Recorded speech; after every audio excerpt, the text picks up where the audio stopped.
Randomizers are probably the most fun way to play Nuzlockes. The chance to catch a legendary on any route is super exciting, but on the flip side, there's always the looming threat of a trainer pulling out a mega with a busted ability. But what if you randomize a game and then try a monotype Nuzlocke? Lucky for you, we'll be answering that question today. I went with water types because there are a whole lot of them, and I'll be needing all the encounters I can get. I also decided to add hardcore rules to this challenge, which you can see on screen now. They'll also be in the description down below if you'd like to refer back to them. To quickly mention some highlights of the randomization, movesets are random and 50% are the same type as the Pokemon. Trainer and wild Pokemon are completely random and any of them can be legendary or mega. With all that said, let's see if I can beat a Pokemon Alpha Sapphire randomized Nuzlocke with only water types. We open in the back of the moving truck on our way to Littleroot Town. Even in a randomizer, some things never change. Since we're in the Hoenn region and using water types, there's really only one name I can go with. Archie. Just a note on our starter, I re-rolled the randomizer until I finally had a water type option and we were given Crawdaunt, who I think is pretty underrated. Let me know your favorite water type in the comments down below. Coral here has an impish nature, which is okay, but we did get adaptability, which is great. I didn't randomize abilities because I felt like that would take away from the monotype part of this challenge. Funny enough, he doesn't have a water type move yet, but Hone Claws is sure to help out. After saving Birch, it was time to battle May on Route 103. Oh no, it's a bug grass type. Super effective against both my typings. I try for a Hypnosis, but miss and Swadloon goes for Bounce. This gives me the chance to boost my attack with Hone Claws, and after taking a bit of damage, a single Assurance does the trick. Already a dangerous situation handled beautifully.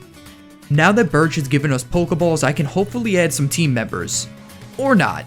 Unbelievable that the first 3 routes all didn't have any water types, so we get to Petalburg with just Coral by our side.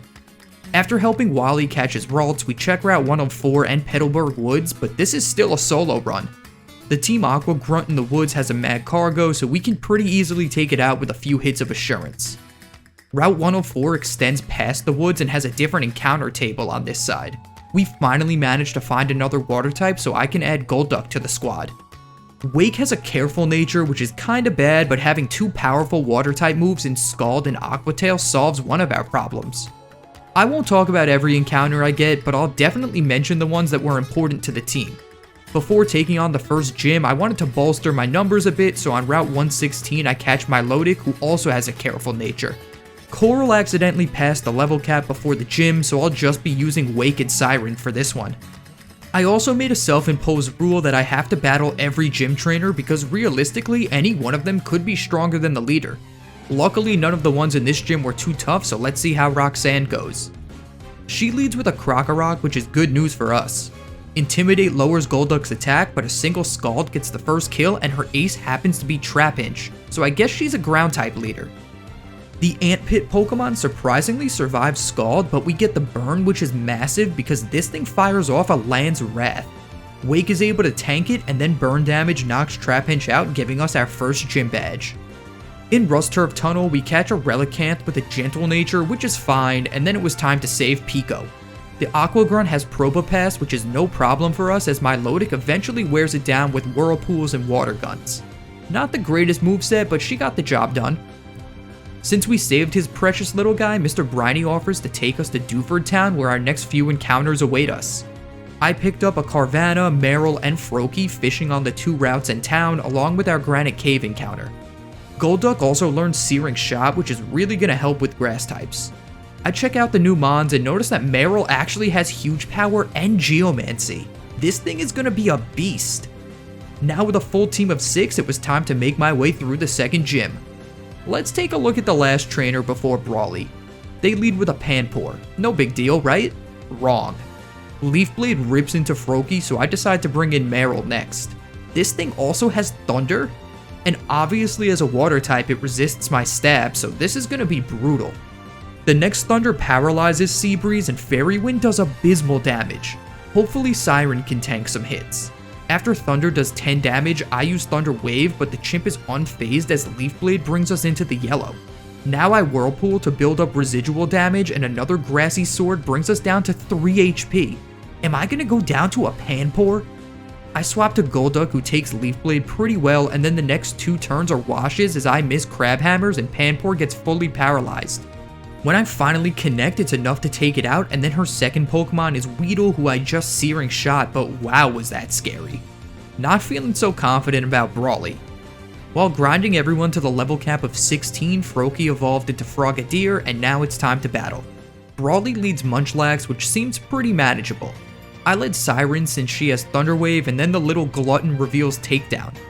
After a Whirlpool and a Defense Curl from Munchlax, I bring Wake in. Takedown does a decent chunk, so I decide to set up Aqua Ring, hoping for a few full paras. After a Defense Curl and a turn of Paralysis, Golduck is able to take out Brawly's lead with a pair of Scalds. Also, I realize I forgot to put Set Mode on, but it hasn't affected any of the battles so far. Brawly's ace is Scolipede, which glares Wake, so we don't get an attack off this turn. Me first means we'll get hit with Searing Shot, but since we resisted, I'm not worried. We bring the Centipede into the red, and knowing Brawly is going to heal, I go for Scald next turn. We dodge a Me first Crab Hammer, and then ours isn't enough to kill. This means we need to tank a U-turn before finally wrapping this battle up with one last Scald. After checking out some cave art with Steven, we ask Briny for a lift over to Slateport. We catch up to Captain Stern at the museum before getting ambushed by 2 Aqua Grunts. We make quick work of them and then come face to face with some pirate who has the same name as me. Weird. Weirder. Let's just move on. My Route 110 encounter is a Mantike who at the time I wasn't too excited about.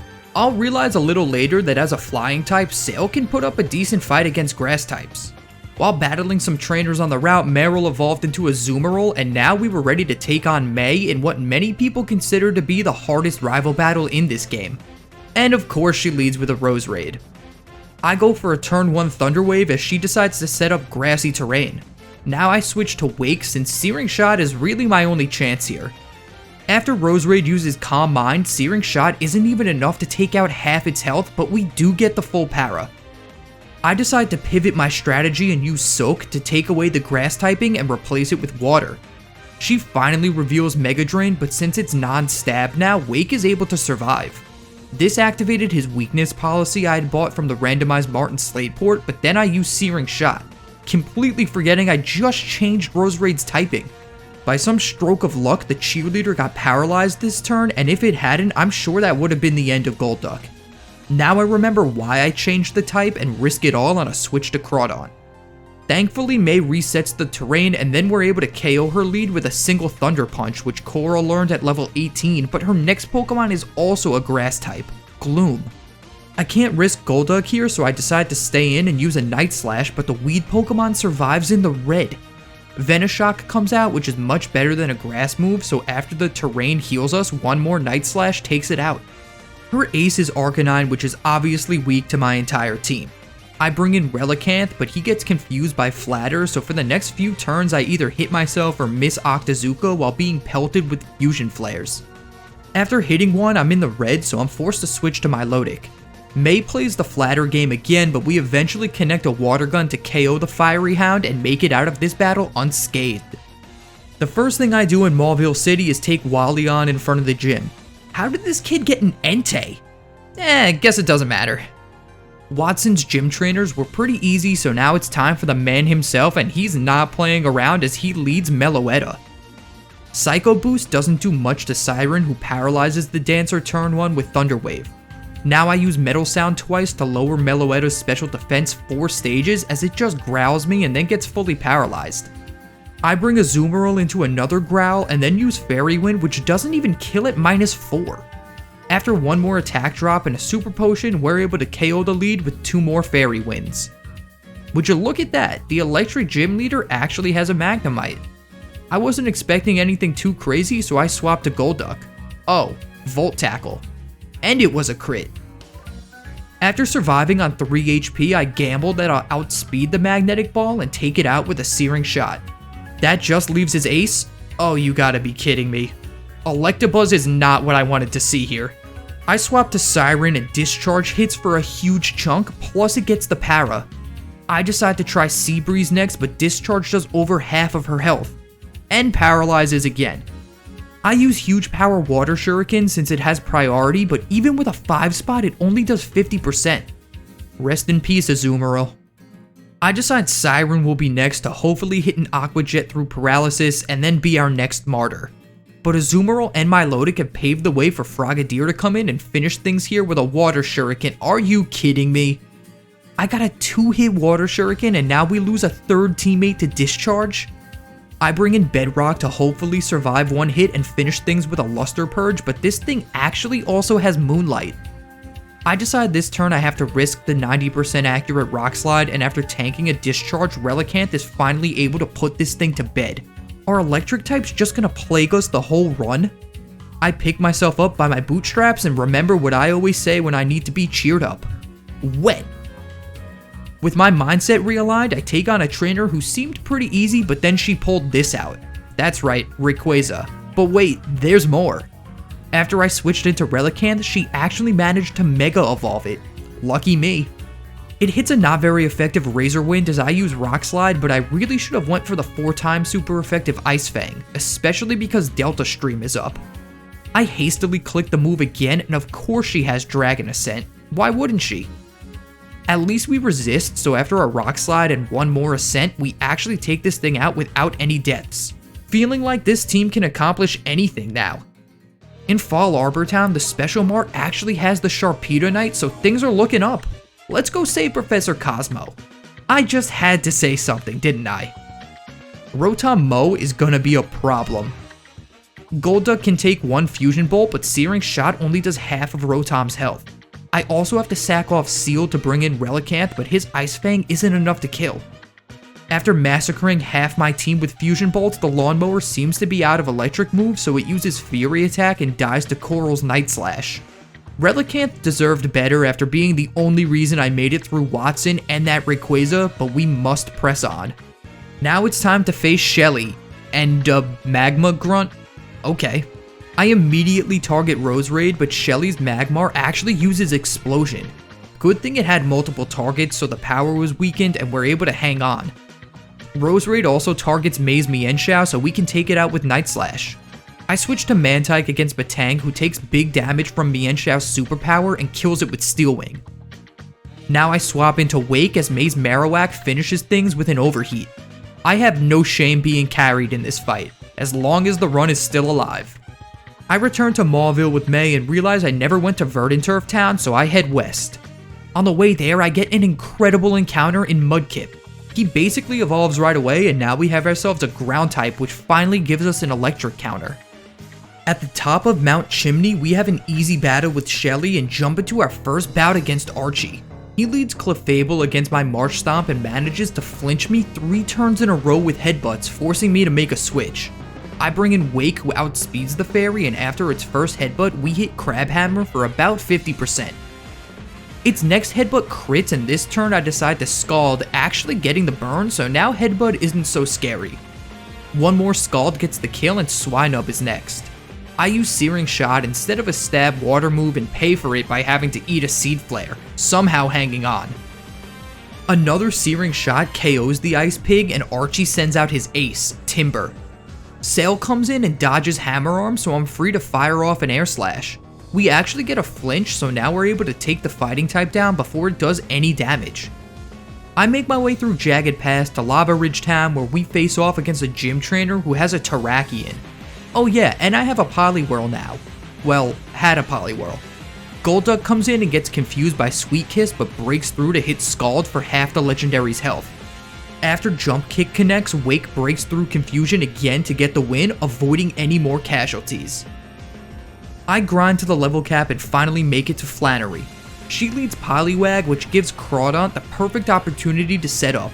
I eat 2 Muddy Waters like they're nothing, and now at +2 attack, a Thunder Punch cracks the lead Pokemon for a one-shot. Next is Cherim, who I was hoping to outspeed, but unfortunately that wasn't the case, and Leaf Storm takes out Coral. A piece of me died along with our starter, but Sail will not stand for this. After Psych Up does nothing, we hit a big Air Slash and are 1 away from a kill. Flannery uses Spore, so now we're asleep, which could be pretty dangerous.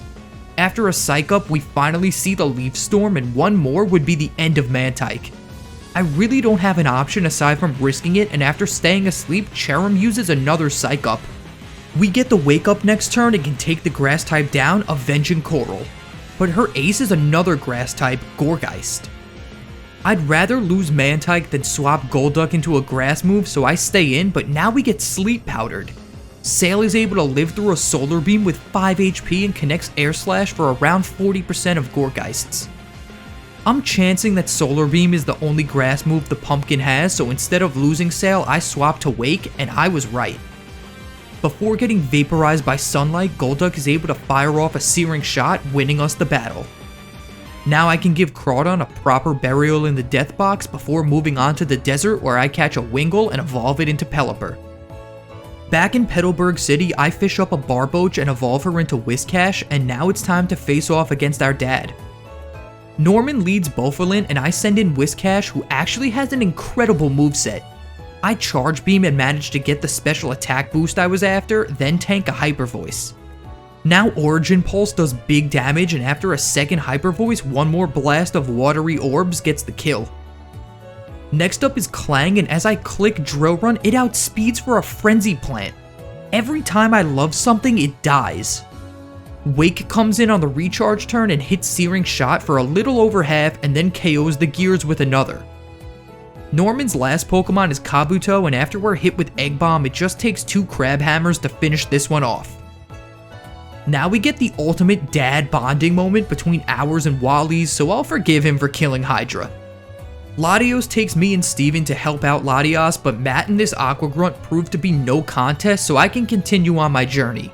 Right after he tells me he loves me. This game is weird, man.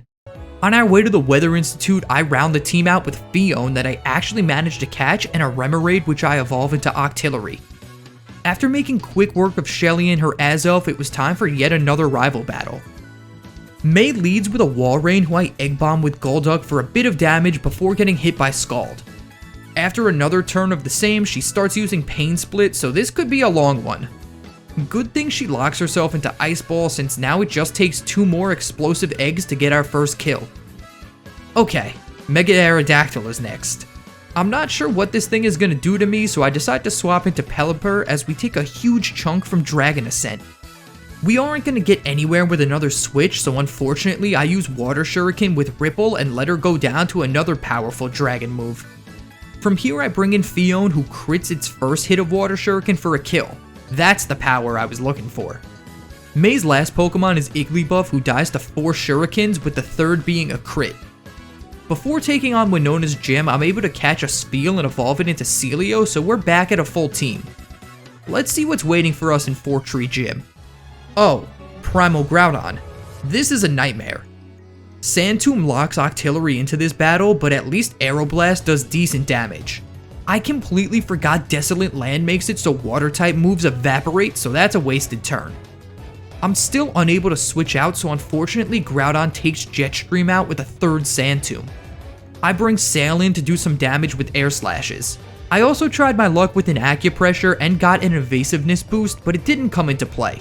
After 3 hits of Round, I needed to make a swap, so now it's Marsh Stomp's time to shine. Tidal is able to eat a Round and a Sandtomb to fire off 1000 Waves for a kill here. And that wasn't even Winona. To deal with her, I have a fun little strategy. We open the battle and I see she has Barboach, which won't be able to hit Mantike with ground moves, so things look good. Now it's time to let fate take the wheel.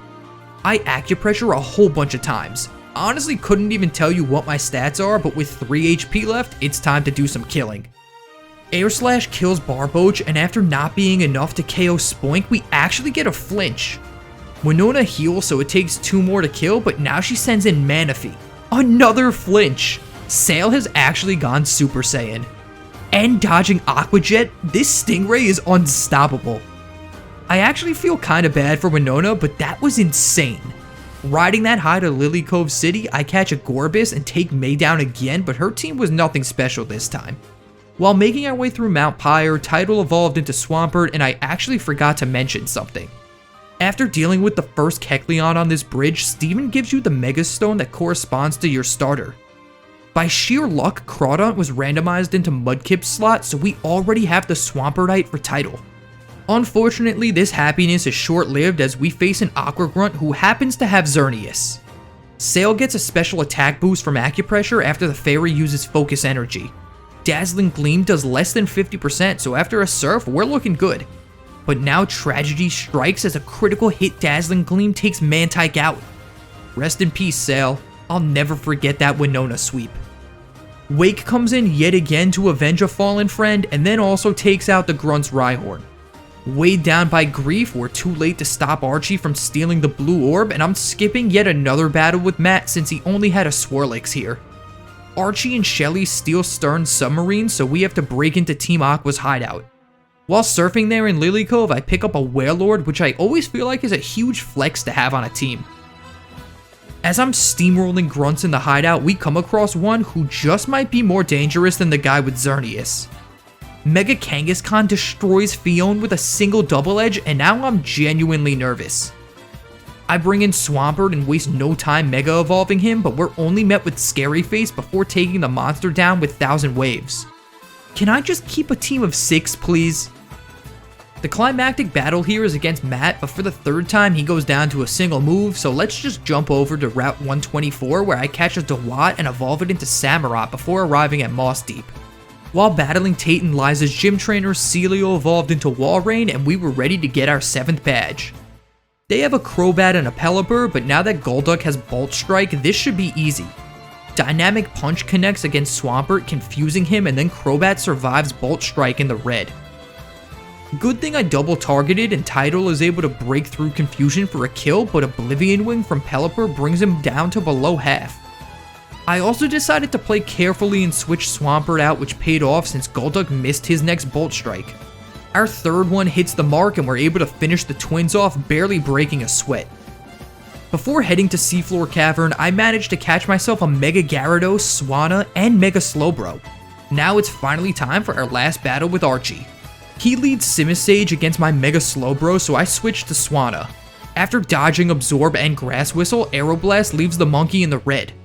It connects Absorb for almost no damage, and then the Aqua Boss's lead goes down to X-Scissor. Next up is Archeops, so I switch to Sashimi, who dodges Rock Wrecker. The next one connects, but you can see how bulky this Slowbro is as we have no trouble taking the attack and getting a kill with Surf. Chimchar is next, who also dies to a Surf, and then Archie is only left with Carvanha. I go back to Swanna, who avoids Earth Power, and then one more X-Scissor is all it takes to win the battle. Unfortunately, this battle was for nothing as Archie still awakens Kyogre and throws the world into chaos. I go to the Cave of Origin to take it on, and oh, it's a Reuniclus. Well, we don't care about that. I save the world, Archie learns his lesson, and now it's time for our last gym battle. I decide from here on out I would only have one Mega on the team at a time to make things a little more interesting, so I stuck with Swampert.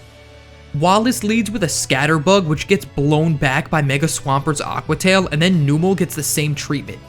His third Pokemon is a Slowpoke, so I've got a Leaf Blade with his name on it, and Solosis comes in. What's with all the base form Pokemon? A Crunch and then one last Leaf Blade against Floatzel is all it takes to get our 8th gym badge, and I thought Wallace was supposed to be tough. With that wrapped up, it's on to Victory Road where we have a run-in with this Toxicroak. Crabhammer doesn't affect it because of its dry skin, and then it almost kills Golduck with a Fusion Bolt. Anticipating another, I switch to Swampert, but actually get jump kicked for about half my health. Now I Mega Evolve and go for Precipice Blades, but I'm outsped and oh no. Explosion kills Tidal, who I'd consider my ace at this point. Wailord cleans up his Clink with a Crabhammer, but who's gonna replace Swampert? Enter Seismitoad. I had caught a Tympole back on Route 126, and deciding I needed another ground type, he was my best option. Now the only thing standing between us and the Elite Four is Wally.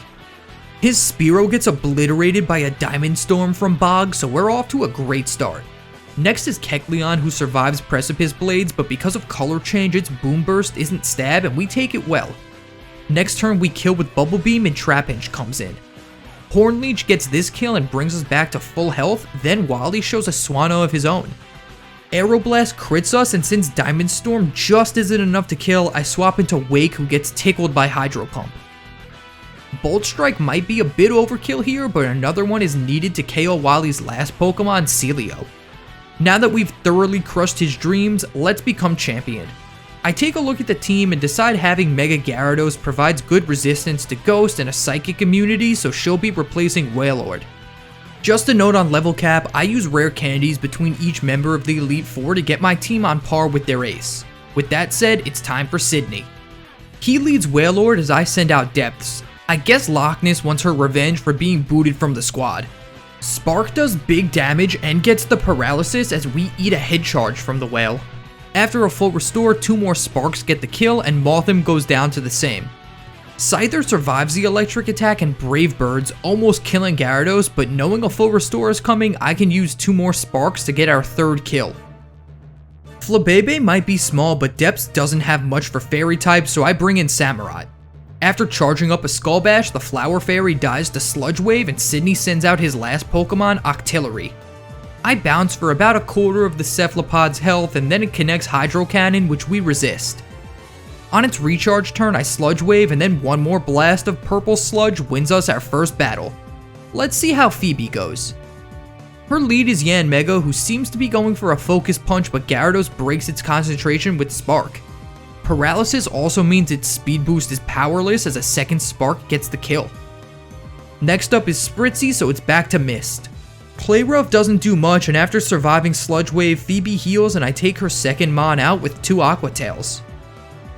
Funny enough, her ace Dusknoir randomized to a Dusclops, so I switch back to Depths.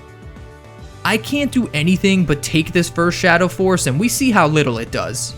Waterfall does over half and then the Ghost fires off a Hyper Beam, but Dusclops is a lot more defensive than offensive. 1 more Waterfall gets the knockout and Venomoth comes in. I forgot this thing is bug poison and not poison flying, so Spark doesn't do much and Signal Beam actually almost takes us out. I swap to Swanna, who's able to eat the next one and KO with Aeroblast. Shellos is next, so I use a second Aeroblast, which only does 50%, and then the little snail Thunderfangs us, but we hang on. I bring Seismitoad in since Thunderfang can't touch Bog and finish Shellos with Horn Leech. 2 members down, 3 to go. Glacia kicks things off with Remoraid, so naturally a single Spark takes it out. Next is Luxray, and I'm not taking any chances, so it's a swap to Bog, rendering Volt Tackle useless. A crit Precipice Blades kills, and next up is Seaking. I decide to swap to Golduck, who gets locked into battle with Magma Storm, but not a big deal. We miss Bolt Strike, and after Hydro Cannon plus Magma damage, we're in the yellow. Next turn we connect, but it isn't enough to get the knockout as Seaking recharges. Now Glacia heals, so I use a Crab Hammer to bring Seaking into Fusion Bolt range, but Wake is left in the red. We outspeed and connect Bolt Strike to get the kill, which also frees us from Magma Storm in the nick of time. I bring Gyarados back in against Totodile, and after eating a Hydro Cannon, Spark gets another kill. Glacia reveals her last Pokemon to be Genesect, which is very scary. Rolling Kick only does about a quarter to the Metal Bug, who hits back hard with Signal Beam. I swap to Seismitoad, who takes 2 hits from the Bug-type move before connecting Precipice Blades, but it's not enough for the kill. Now I go to Walrein on the healing turn, and after tanking a Signal Beam herself, Waterspout crits to leave Genesect in the yellow. After 1 more Bug-type attack, we're able to wrap this one up with an Aqua Tail.